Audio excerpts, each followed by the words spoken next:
momento molto emozionante, perché introdurre l'avvocato Fogliata per me è un onore che sia venuto qui a Este, è quello che mi ha insegnato che noi cittadini veneti siamo più stupidi dei servi della gleba, è quello che mi ha insegnato che i servi della gleba, se li tassavano più del 50%, facevano i tumulti. A noi ci hanno abituati a essere tassati al 70-75% e siamo ancora tranquilli, siamo ancora qui, siamo ancora pavidi, quindi non mi sembrava corretto ricordare questo suo pensiero. E adesso dono a voi di Este le parole dell'avvocato Fogliata, prego.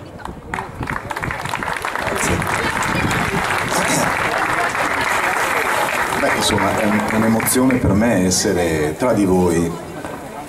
Cominciamo col dire, poi vi svelo già la fine di questa introduzione. Non sono parole mie. Lo Stato nazionale non esiste. È un portato sociale, nasce dai miti giacobini della Rivoluzione francese. Le royaume indivisible, diceva la Costituzione del 3 settembre del 1791, e così dice pedissequamente l'articolo 5 della Costituzione della Repubblica Italiana: la Repubblica è una indivisibile. Nasce dai miti ottocenteschi romantici del sangue, della terra, dei sacri confini, di quelle patrie che hanno inventate, che hanno richiesto sacrifici di milioni di morti tra 8 e soprattutto 900, i due grandi secoli dei massacri. Che cosa ci sia da difendere di questi due secoli sul piano storico, sociale, è una cosa che, sfogliando qualche piccolo libro, io ancora non riesco a comprendere. E non riesco a comprendere con quale coraggio si possa insistere nel dire che prima era tutta oscurità, poi tutta luce. La luce è il bagliore delle artiglierie, il bagliore dei bombardamenti che hanno distrutto l'Europa, dei massacri per i sacri confini nazionali. Questa è la gloria dell'8 del Novecento. E la Rivoluzione francese trova la sua consacrazione massima nella Seconda Guerra Mondiale. Dopodiché il conflitto non finisce e ce lo portiamo avanti in questi anni. Continuo rubando il pensiero con il quale avevo iniziato: lo Stato nazionale non esiste. Ripeto, non è mio, adesso vi svelerò l'arcano.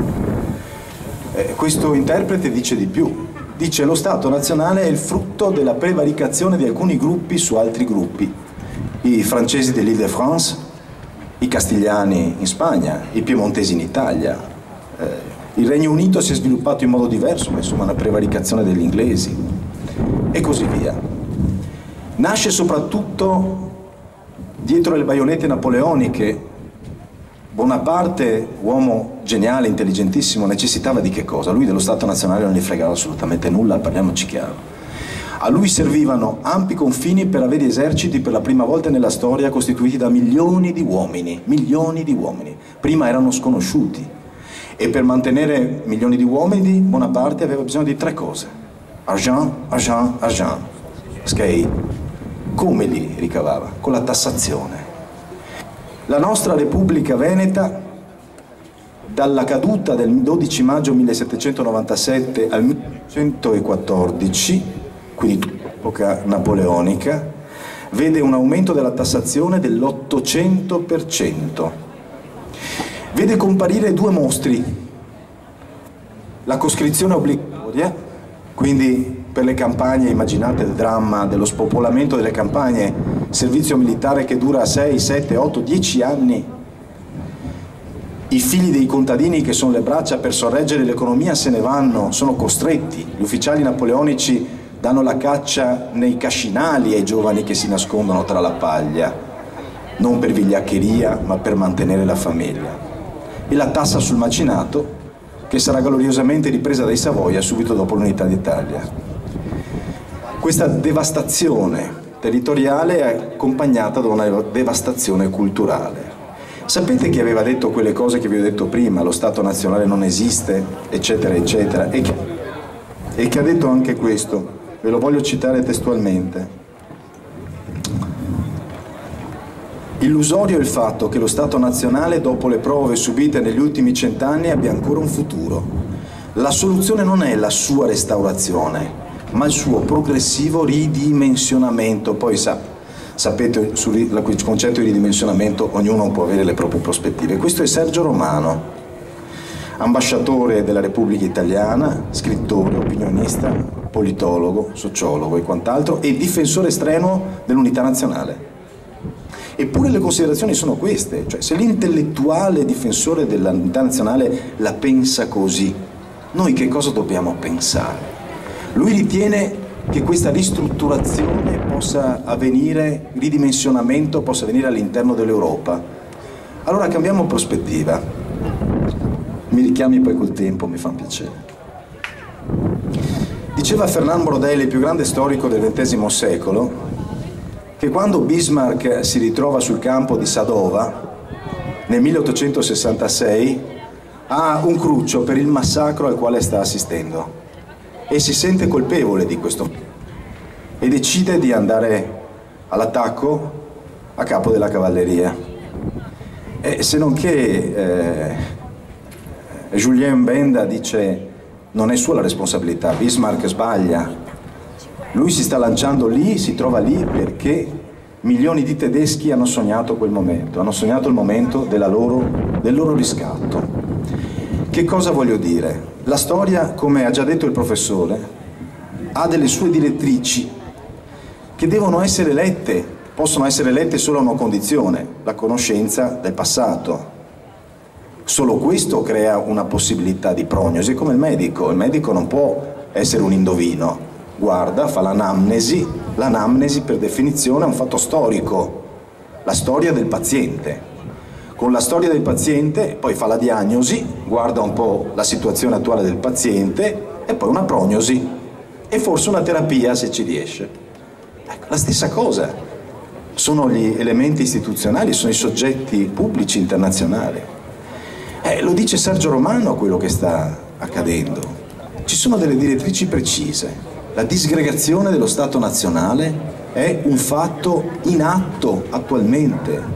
La disgregazione di uno Stato irriformabile, il quale ci deride. La vostra è storia locale. Bah, io ricordo delle comunità che scappando dalle invasioni hanno costituito una città che ancora oggi costituisce il sogno di tutto il mondo. Non è vero quello che vi hanno raccontato, veneti e veneziani, e robe che non c'entra niente. Venezia è la gloria dei veneti. Venezia nasce dai veneti, da Oderzo, da Treviso, da Padova, da Aquileia, da Altino. Questa espressione che Figliasi nel 1796 nel suo Storia dei Veneti primi e secondi definiva i Veneti primi, diventa i Veneti secondi. E questi Veneti secondi eleggono il loro dux nel 697 d.C. Dal 697 al 1797 fanno 1100 anni. Questi 1100 anni ci portano dall'Alto Adriatico al Bosforo, alla Crimea, alle coste medio orientali. Allora, la vostra è storia locale, no? Scusate, la vostra è storia locale. Ci avete chiuso i confini, voi volete chiuderci, volete farci tornare indietro? No, voi ci avete chiusi, noi eravamo aperti, il nostro respiro era il Mediterraneo, il nostro respiro era il mare, era il collegamento tra il mondo germanico e il mondo orientale, nessuna chiusura, cosmopoliti, tolleranti, mercanti, la nostra nobiltà era di origine tribunizia e mercantile, gente che aveva lavorato, costruito, combattuto sul mare, non pretendeva diritti feudali dati da un imperatore o da un rex, da un imperator con la spada imposti, erano guadagnati col consenso sociale. La serrata del Maggior Consiglio è il riconoscimento di una classe dirigente, non fu altro. Questo è durato per 1100 anni. E di fronte che cosa c'è? C'è quella. Allora, brevemente, il nostro è diventato un simbolo di paese, questo leone che ha dominato i mari per oltre un millennio. E invece quella è la bandiera importante. Quella, così com'è adesso, esattamente quella, è la bandiera della Repubblica Cisalpina. È la bandiera della Repubblica Cisalpina, identica così com'è, a bande verticali. Uno stato fantoccio di una potenza straniera, di Napoleone Bonaparte. E quando Azeglio Ciampi volle un simbolo importante per la Presidenza della Repubblica, scelse una bandiera che voi tutti potete vedere quando il Presidente si collega o quando inquadrano il Quirinale con la bandiera sopra la torre del Quirinale. È una bandiera a rombi. Quella è la bandiera della Repubblica Italiana, attenzione, con presidente chi? Napoleone Bonaparte. Infatti il primo presidente della Repubblica Italiana è Napoleone Bonaparte. 1802-1805 Repubblica Italiana. Siccome poi i nostri sono più realisti del re, a quella bandiera hanno aggiunto anche una striscetta azzurra, tanto perché non ci siano dubbi sulle origini. Dopodiché Napoleone che cosa fa? Siccome si è dichiarato imperatore in Francia, insomma, anche a paesente che vede, dicevano gli altri veneti, no? Essere imperatore da una parte e presidente della Repubblica da un'altra era una cosa che strideva un pochino. Ecco il Regno d'Italia, tutte cose già viste, Repubblica Italiana e Regno d'Italia. E sapete quando Napoleone dichiara il Regno d'Italia? Il 17 marzo del 1805, ecco da dove viene il 17 marzo. Cioè, era il 17 marzo del 1861, ma è proprio il 17 marzo del 1861 venne cambiato il Regno di Sardegna e il Regno d'Italia? Perché il 17 marzo Napoleone Bonaparte aveva proclamato il Regno d'Italia. Quel Regno d'Italia che, infrangendosi sulla Beresina e inseguendo il sogno che poi sarà di Adolf Hitler, fa morire un corpo di spedizione di 27.000 veneti, erano 30.000, ne tornano indietro 3.000, cose di cui nessuno vi parlerà mai, insieme a tutte le altre che non posso dirvi perché non c'è il tempo. Ecco, quando vi dicono voi volete chiudervi, la risposta è voi ci chiudete, noi ci vogliamo aprire. Non vogliamo creare una realtà chiusa, vogliamo respirare di nuovo l'aria dell'apertura, della libertà, del mare, di 1000 anni di storia, di una società che era ricca per una legittima ricchezza, una ricchezza creata con il lavoro e con la mercatura, non rapinando le campagne, non con le guerre. Le guerre sono servite perché i tempi erano quelli, ma non c'era mai la guerra finalizzata alla depredazione economica. La maggior parte dei territori, tra cui il vostro, che si diede a Venezia, fu per un processo di dedizioni, non di annessioni, come è accaduto con il Regno d'Italia. E i briganti eravamo anche noi, nel 1809 siamo stati noi i briganti, poi sono stati i poveracci del Regno delle Due Sicilie, sempre, guardate, tutti i tiranni hanno bollato di brigantaggio quelli che con il coraggio hanno tentato di resistere loro. Allora io vi dico una cosa sola, il collegamento storico serve solo per avere l'orgoglio di quello che siamo stati e la dimensione di quello che vogliamo essere, e soprattutto per far capire che la piccineria, la meschinità, la piccola cosa che nasce da guerre, che nasce da massacri, che nasce da guerre civili, da terrorismi, da comunismi, da fascismi, non ci appartiene, appartiene a questi ultimi miseri 153 anni. Grazie.